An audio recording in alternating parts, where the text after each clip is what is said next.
True Supernatural Stories, Episode 3, Out of Body. Welcome back. In the previous episodes, I shared experiences that opened my eyes to the spiritual world. First, when I was 12 years old and saw the spirit that guided Juanita. Then, at 20, when I encountered that dark evil presence in the form of an old woman. But what I'm going to tell you today is different. It's an experience that showed me something few human beings ever witness: the separation between body and spirit. The exact moment when the line between life and death becomes so thin that you can cross it and come back. This is the story of when I died, or almost died. To this day, I'm still not sure which one is true. It was a normal morning. I don't remember exactly how old I was, but I was young, probably in my late teens or early 20s. I still lived with my family, in a house where we all shared a single bathroom. That morning, I woke up with an urgent need. You know that feeling when you wake up and have to go to the bathroom immediately? That was exactly it. The pressure in my bladder was intense, almost painful. I got up quickly and went straight to the bathroom. But when I got there, the door was closed. Someone was inside. I knocked. "Who's there?" I asked, already feeling the urgency rise. "It's me, Jefferson," my brother answered from inside. "I'll be a while." I took a deep breath, trying to control the anxiety. The urge was getting unbearable. Every second felt like an eternity. I crossed my legs, paced back and forth, tried to think of something else, but nothing worked. "Jefferson, come on, I can't hold it anymore," I shouted, knocking again. "Calm down, I'm almost done," he replied, but from his tone, I knew he wasn't. The urgency became critical. My body was trembling from the pressure. I couldn't wait any longer. I had to do something, and fast. I looked around, desperate for a solution. The house had a backyard, and I thought maybe I could go there quickly. It wasn't ideal, but this was an emergency. I rushed out the back door, found a discreet corner in the yard, and finally relieved myself. The feeling of relief was immense, almost euphoric. That unbearable pressure that had woken me up was finally gone. But then something strange began to happen. While I was still urinating, I suddenly felt dizzy. It wasn't gradual. It hit me instantly. It was as if someone had flipped a switch in my brain. 1 second I was standing there. The next, the world started spinning. My legs went weak. My vision began to darken at the edges, like looking through a tunnel that was closing fast. I tried to grab onto something, but there was nothing. And then, I blacked out completely. I felt my body fall. It wasn't controlled. It was total. My body simply shut off and dropped backward like a dead weight. But here's the part that's hard to believe. The part that completely changed how I see life and existence. I saw it happen. Not with my physical eyes. Those were closed, unconscious. I saw with other eyes. Eyes that were not of the body, yet saw everything with stunning clarity. I was watching myself fall. It was as if there were two of me. One was the physical Ilton, the body falling backward in slow motion, completely unconscious. And the other was a conscious Ilton, awake, aware, watching everything from outside. I saw my own body fall. I saw the empty look on my face, my eyes closed, my mouth slightly open. My arms hung loosely as I fell, making no attempt to break the fall. And then, I saw the impact. My head hit the ground hard. A dry, heavy thud. The kind of sound that makes you wince because you know it hurts. But it didn't happen just once. My body had fallen from a slightly elevated spot, about 2 meters high. The fall was violent, and when my head hit the ground, the impact made my body bounce. And it hit again, and again. I counted. There were several impacts, each one making my head strike the ground with frightening clarity. Thud, thud, thud. The sounds echoed slowly, almost like time had slowed down. And through it all I was there, conscious, awake, observing my own body being beaten by gravity. The vision was crystal clear. I could see every detail. The clothes I was wearing, the way my body fell, the angle of my head as it struck the ground again and again, even tiny particles of dust rising with each hit. But the strangest thing was the absence of pain. I saw my head hit the ground violently, but I felt absolutely nothing. No pain, no fear, no discomfort, only a strange calmness as I watched what should have been a traumatic moment. I don't know how long it lasted, probably only a few seconds, maybe a minute at most. But in that state, time didn't work the same way. It felt both instant and eternal. I was floating, or more precisely, existing, without being anchored to any physical place. It wasn't like flying or levitating.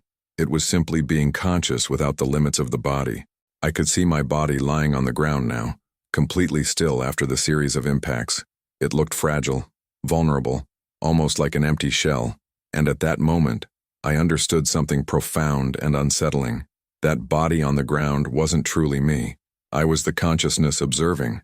I was the awareness, the one perceiving, thinking, processing that impossible experience. The body was just a vessel, a temporary container. It was the most tangible proof I'd ever had that we are more than flesh and bone, that something beyond the physical continues to exist even when the body is unconscious, or perhaps dead. As I watched my still body, one question echoed in my mind. Am I dead? Did those blows to the head kill me? Is this the moment of death? And I'm now experiencing what comes after. Surprisingly, I felt no fear, only calm curiosity and acceptance. Then, as suddenly as I had left, I was pulled back. It wasn't gentle. It was instant and forceful. One moment I was outside observing, the next I was slammed back into my body, and with that return came the pain. Oh, the pain. It was as if every impact I had just witnessed suddenly hit me all at once. My head throbbed with an unbearable intensity, like nails being hammered from the inside out. I opened my eyes, disoriented, confused. The sky above me was spinning. I tried to get up, but my body wouldn't respond properly, and it was weak, trembling, disconnected. It took several minutes before I could sit up. Every movement sent waves of pain through my skull. When I touched my head, I could feel swelling, bumps forming where I had hit the ground. I sat there trying to process what had just happened. Had it been real? Did I truly leave my body and watch myself fall? Or was it some kind of hallucination caused by lack of oxygen to the brain? But it felt too real to be imagined. The memories were vivid, sharper than normal memories. Every angle, every sound, every second engraved in perfect clarity. Eventually, I managed to stand and stagger back inside. My family was alarmed to see me with a swollen head and barely able to walk. What happened? My mother asked, running toward me. I tried to explain. About the urgency, the bathroom being occupied, going to the backyard, then fainting and falling. But I didn't tell her the most important part, that I had seen it happen, that I had watched my own body hit the ground again and again, that I had experienced being conscious outside my body. Why? Because I knew they wouldn't believe me. Or worse, they'd think I'd hit my head so hard that I was hallucinating. So I kept it to myself. Another supernatural experience added to a growing list of encounters I couldn't freely share. Over the next few days, as the swelling went down and the pain eased into a dull ache, I couldn't stop thinking about what had happened. I researched out-of-body experiences.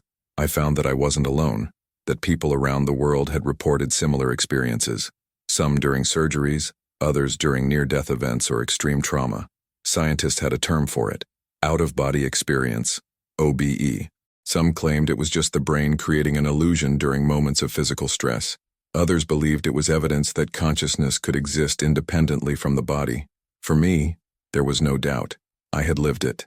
It wasn't a dream, a hallucination, or my imagination. It was as real as any waking moment I've ever had. And it confirmed what my previous supernatural encounters had already suggested. Reality is far more complex than it appears. There is a spiritual realm, a dimension beyond the physical, and we as human beings exist in both.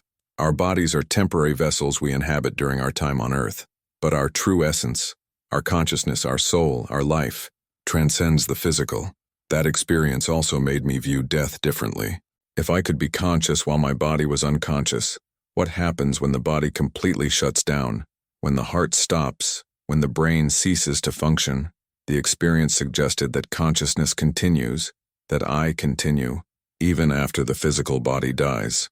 It was both comforting and terrifying. Comforting because it meant death isn't the end. Terrifying because it raised deeper questions. What comes next? Where does that consciousness go when it's no longer anchored to a body? And those questions brought me back to my faith, to the beliefs my mother had taught me since childhood, to the understanding that there is a God who created not only our physical bodies but our eternal souls. The Bible speaks of this, that we are more than flesh, that we have a spirit that endures beyond death. And suddenly those teachings weren't just ideas or doctrine, they were lived truth. There was also a practical lesson in what happened. Doctors call it Micturition syncope, fainting caused by a sudden drop in blood pressure during or after urination. It's more common than people think, especially when someone empties a full bladder too quickly after holding it in for a long time. The nervous system overreacts, Blood pressure plummets, and the person faints. Usually, it's harmless. The person faints, falls, and wakes up seconds later. But in my case, the fall was severe. The height and the hard surface made it dangerous. I was lucky, very lucky. Multiple blows to the head could have caused brain injury, internal bleeding, even death. But I survived, with only painful swelling and an experience that forever changed how I see reality. Looking back now, I can see how that morning fits into a greater pattern of my spiritual journey. Each encounter, each vision, each supernatural event has revealed layers of reality most people never see. First, I saw the spirit that worked with Juanita, proof that spiritual entities exist and can interact with our world. Then, I saw the dark spirit that tormented that young woman, proof that spiritual warfare is real. And this time I learned that we ourselves are spiritual beings as much as we are physical ones. Each experience built upon the last, expanding my awareness, preparing me for whatever God has planned next. And I'm certain there's more to come. More experiences, more revelations, more encounters with the supernatural. Because once your eyes are opened to the spiritual world, you can't close them again. So, what can we learn from this? What does this mean for you, the one hearing this story? First, it means you are more than your body. Your consciousness and your true self transcends flesh and bone. You are a spiritual being having a physical experience, not the other way around. Second, it means death is not the end. It's a transition, a passage from one form of existence to another. And third, and perhaps most importantly, it means that how you live this life matters. Because if our existence continues beyond death, then our choices, relationships, and faith have eternal consequences. This isn't meant to frighten anyone. It's simply the truth as I've lived it. The spiritual world is real, life after death is real, and the way we live now shapes what comes next. In the next episodes, I'll continue sharing more experiences, more encounters with the supernatural, more revelations about the spiritual realm. Some will be stories of darkness, encounters with evil forces. Others will be stories of light, moments of divine intervention and grace. But all of them serve one purpose: to open your eyes to the truth that there is far more to reality than what we can see, touch, or measure. There is a spiritual world operating around and through us at every moment, and the sooner we acknowledge that, the better prepared we'll be to navigate both the physical and the spiritual. If this story resonated with you, if something inside you recognized the truth of what I've shared, then subscribe, share this message, and stay tuned. Because what comes next will continue to unveil the hidden layers of reality. Thank you for listening. And remember, you are more than a body, you are an eternal soul, and your journey has only just begun.